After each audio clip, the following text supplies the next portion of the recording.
Buenas tardes. Bienvenidos a nuestro programa de Medicina General.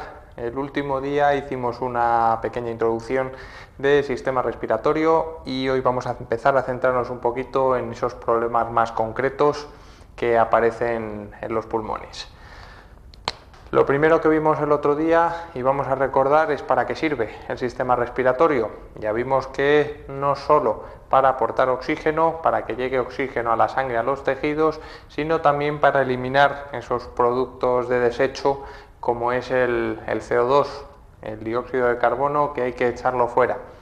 Entonces, bueno, vamos a ver, empezamos con el dibujo que hicimos el otro día porque sigue siendo importante para aclararnos esos problemas que teníamos. Por un lado, veíamos como parte de ese intercambio los procesos que se llevan. Lo primero, la entrada del aire. Esto es el alveolo, la parte más distal del pulmón. Hasta ahí tiene que llegar el aire, ¿de acuerdo?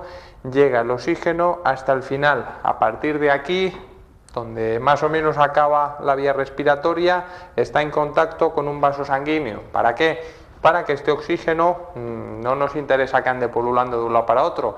Para que sea útil, tiene que llegar desde el pulmón al resto de los tejidos, para lo cual sirve la sangre. Entonces, primero, ventilación, ¿de acuerdo?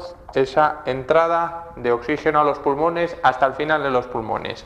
Luego, difusión, tiene que pasar a la sangre. ¿De acuerdo? Para que esto ocurra es importante que la sangre esté circulando. De nada nos sirve que pasara la sangre si esto está aquí estancado. Tiene que funcionar. ¿De acuerdo? Esto es lo que se llama perfusión. Esto de aquí es difusión y perfusión. ¿De acuerdo? Y ya vimos en el último día que además, para que esto funcione correctamente, no vale que cada uno vaya por su cuenta, esto tiene que estar perfectamente organizado. Con lo cual, la relación entre la difusión y la perfusión, ventilación-perfusión, tiene que ser una relación equilibrada. Que el aire que entra sea proporcional a la cantidad de sangre que pasa. ¿De acuerdo? Si pasa demasiada sangre, es poco el oxígeno que llega. Si por el contrario llega poco oxígeno, peor todavía, porque pasa sangre pero no se oxigena. Eso es la mecánica, así funciona nuestro pulmón. Entonces vamos a ver todos esos problemas por alteración de una cosa o de la otra. Lo primero que vamos a ver como fallo es la insuficiencia respiratoria, es decir, no funciona como debe, se queda por debajo. Insuficiencia, que es un término más que clínico, es un término de laboratorio, puesto que hace referencia a unos niveles de oxígeno en sangre arterial por debajo de lo que deben. Se considera insuficiencia cuando eso está por debajo de 60.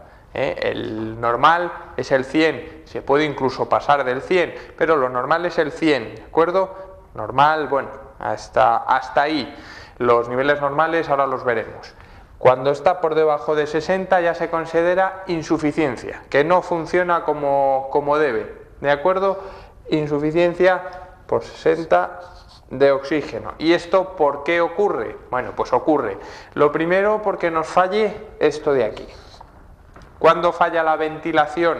Pues ventilación falla cuando falla aquellos sistemas que lo controlan. Ya hablamos el último día de que el órgano que regula está en el sistema nervioso central y es el que controla la respiración. La respiración es algo que, aunque se puede controlar voluntariamente, lo normal es que sea absolutamente involuntario. Cualquier alteración del ritmo, cuando uno corre se aumenta la respiración, en reposo se disminuye, en fin, todas esas cosas llevan un control autonómico, pero pueden alterarse. Por ejemplo, por alteraciones del sistema nervioso central, no hablamos ya de grandes traumatismos, sino, bueno, pues en determinadas enfermedades se altera el centro respiratorio, sobre todo mucho más frecuente, más típico, con determinados fármacos, por ejemplo, todos los del grupo de los sedantes, depresores del sistema nervioso central, disminuyen esa actuación del centro respiratorio y pueden llegar incluso a la parada respiratoria y a la muerte.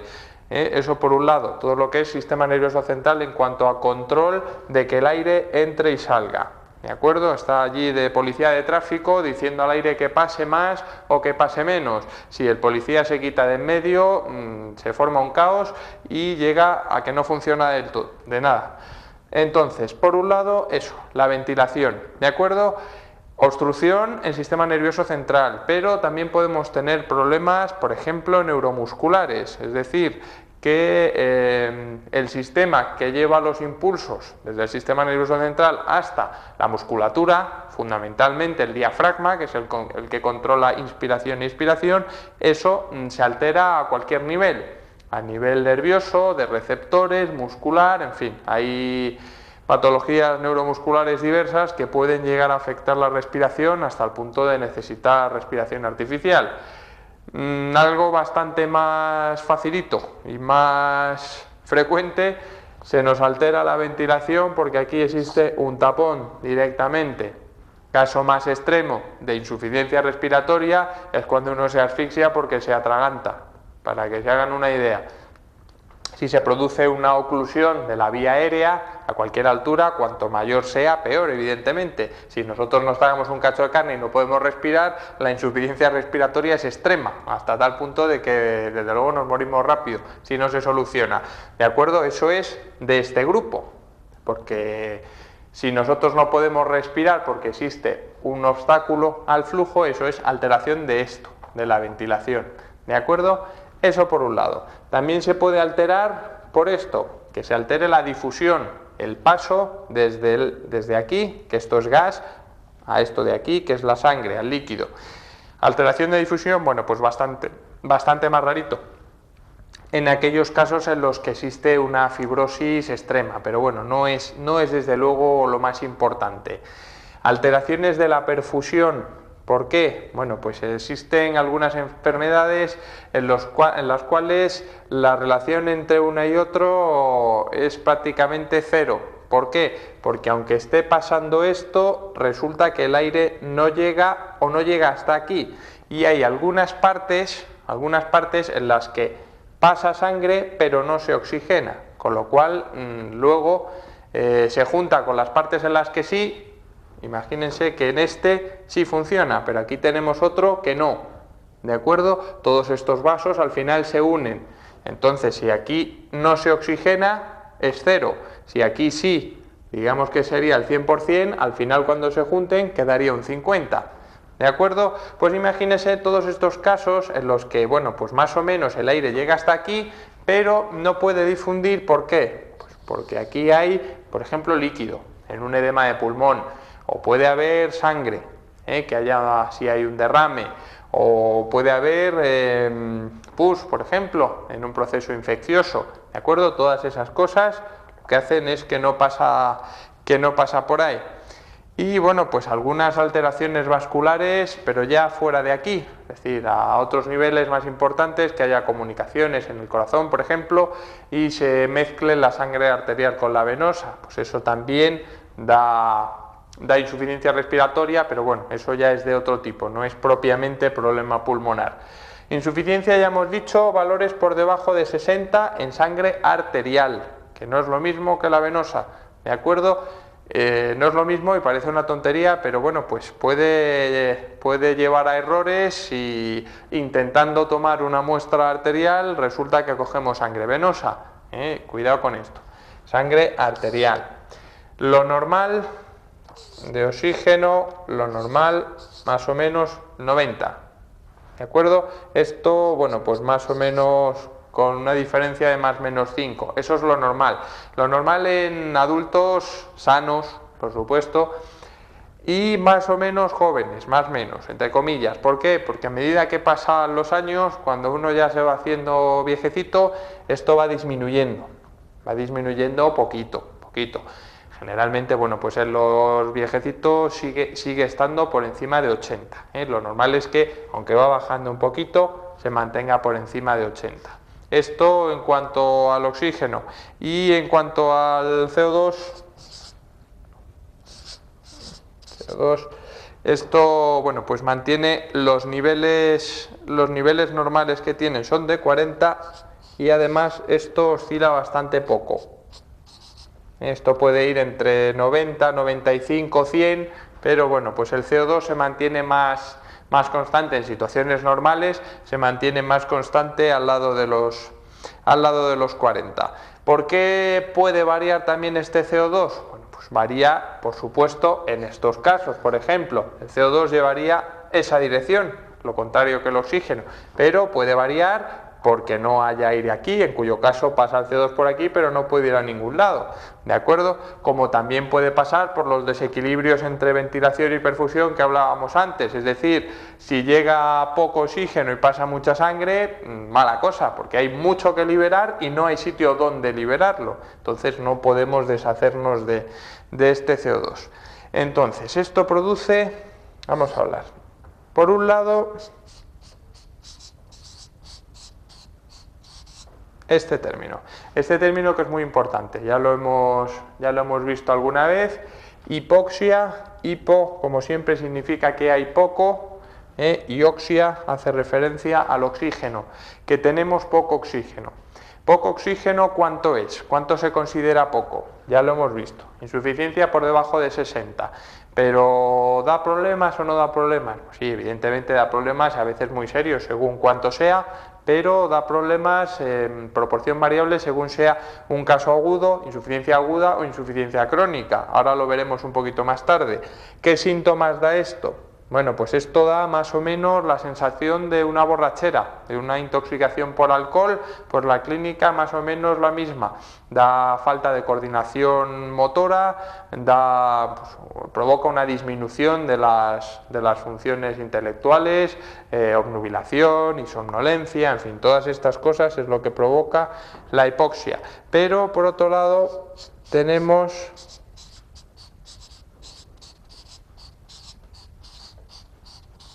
otra palabrota por aquí, que es hipercapnia, que significa hiper que hay mucho y capnia hace relación al CO2. Quiere decir que tenemos mucho CO2 porque no hemos podido eliminarlo, porque no hay aire o porque no llega sangre suficiente para eliminarlo. Por los problemas que ya hemos visto, tenemos mucho. ¿Y qué provoca esto? Bueno, pues esto provoca más o menos lo mismo. Provoca también desorientación y somnolencia, letargia, incluso puede llegar al coma. ¿Qué más? Pues vemos, como ya hemos hablado, hipoxia en grados variables. ¿Por qué variables?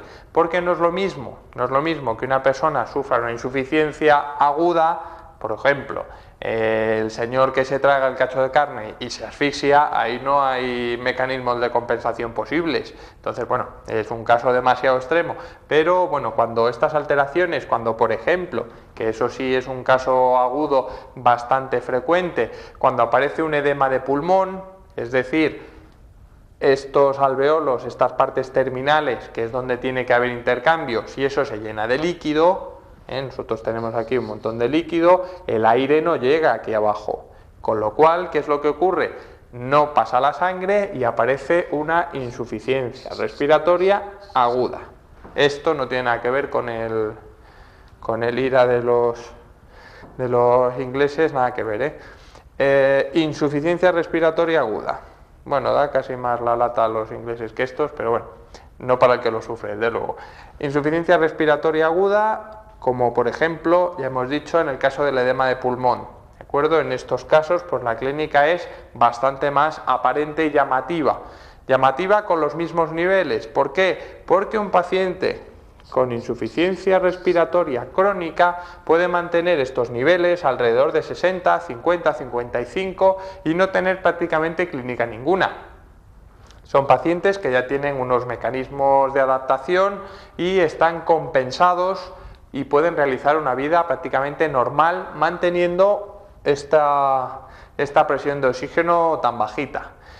Esto tiene otra parte más y es una insuficiencia respiratoria crónica agudizada. Uy, cuidado con estos ya, porque esto sí que es serio.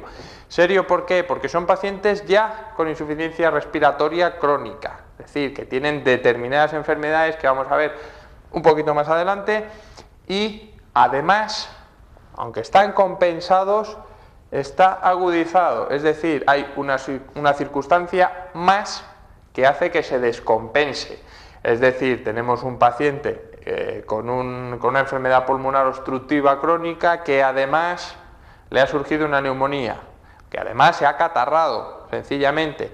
¿Quién no ha visto al abuelito cuando después de toser durante 3 meses, 4 meses, 5 meses, todos los años, pues resulta que coge un catarro y se pone a morir? ¿Por qué? Por eso, porque ya es un paciente, es una persona con una insuficiencia respiratoria crónica que además se nos ha complicado con un catarro, con una gripe, con una bronquitis o con una neumonía, con ese tipo de problemas, ¿de acuerdo? Insuficiencia crónica y la crónica agudizada.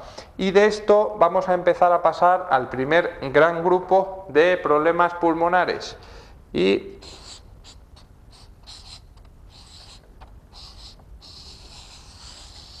seguimos con las letras. Se les llama EPOC, no a los pacientes, sino al grupo de enfermedades, ¿de acuerdo? Esto no es una enfermedad, es un grupo. ¿Y un grupo por qué? Porque existen muchas correlaciones, son enfermedades que se imbrican, que aparecen generalmente a la vez, que tienen una parte de una parte de otra, que tienen causas más o menos comunes y son enfermedades que suelen convivir en un mismo paciente. El paciente no tiene solamente una, sino que tiene una, un poquito de la otra y el de más allá. Son pacientes que no se privan de nada y tienen un poquito de todo. ¿Qué significa? Esto significa enfermedad pulmonar obstructiva crónica. Y engloba, como ya hemos dicho, varias enfermedades. Vamos a ver, ¿cuál de ellas? Ajá. Conocidísima de todo el mundo, la bronquitis crónica. Conocidísima porque es muy frecuente. Frecuente hasta el punto de que, bueno, pues en los varones, que la sufrimos bastante más que las mujeres, que se suelen cuidar de estas cosas, los varones, a partir de los 45 o 50 años más o menos, pues 1 de cada 4 bronquitis crónica, hasta ese punto. Un 25% de la población masculina, a partir de los 45 más o menos, tiene bronquitis crónica. Vamos a definirlo para que vean que, bueno, pues incluso la propia definición es poco precisa, ¿de acuerdo?